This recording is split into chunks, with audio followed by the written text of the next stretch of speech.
एकैछिन यो भिडियो हेरौँ है बेला। नेपालमा बिक्री हुने बोतल तथा जारको पानीमा माइक्रोप्लास्टिकको मात्रा उच्च रहेको एक नेपाली अध्ययनले देखाएको छ। सकभर जारको पानी प्रयोग नगर्नुहोला। पानीलाई फिल्टर गरेर वा तामाको गाग्रीमा राखेर प्रयोग गर्नुहोला। यो के छ भन्दाखेरि हामीले जारको पानीलाई सजिलै विश्वास गरेर हामीले पानी पिइराखेका हुन्छौँ हैन। जारको स्रोत के हो, जार कहाँबाट आएको हो हैन, जार कहिले बनेको हो, जारको क्वालिटी के हो, जारमा भरिएको पानीको क्वालिटी के हो, त्यो हामीले चेक गरेको हुँदैन। अध्ययनले के भन्छ भन्दाखेरि नेपालमा प्रयोग हुने बोतलको पानी, जारको पानीमा चाहिँ अत्याधिक मात्रामा माइक्रोप्लास्टिकको मात्रा देखिएको छ। माइक्रोप्लास्टिकको मात्रा धेरै भयो भने हाम्रो स्वास्थ्यमा एकदमै ठुलो असर पार्छ।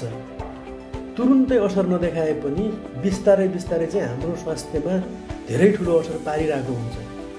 त्यसको लागि हामीले चाहिँ पानी फिल्टर गरेर पिउनु पर्यो, घरमा फिल्टर गर्नु पर्यो अथवा तामाको भाँडामा राख्नु पर्यो। इफ तपाईँको पानी फिल्टर भएको छ भने तामाको भाँडोमा राखेर पिउनु पर्यो। त्यसको लागि पहिला चाहिँ पानी फिल्टर गर्नु पर्यो। फिल्टरको लागि घरमा आरओ अथवा युभी टेक्नोलोजीको चाहिँ राम्रो गतिलो चाहिँ एकदम टिकाउ भरपर्दो फिल्टर राख्नु पर्यो।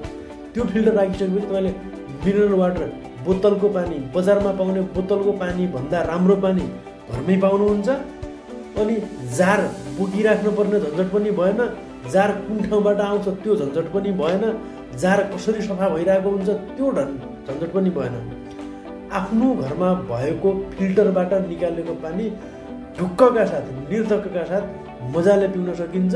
त्यसले गर्दा तपाईँको स्वास्थ्य, तपाईँको परिवारको स्वास्थ्य सबैको लागि चाहिँ एकदमै हेल्पफुल गर्छ। एकदमै हेल्दी राख्ने काम चाहिँ यसले गर्दछ।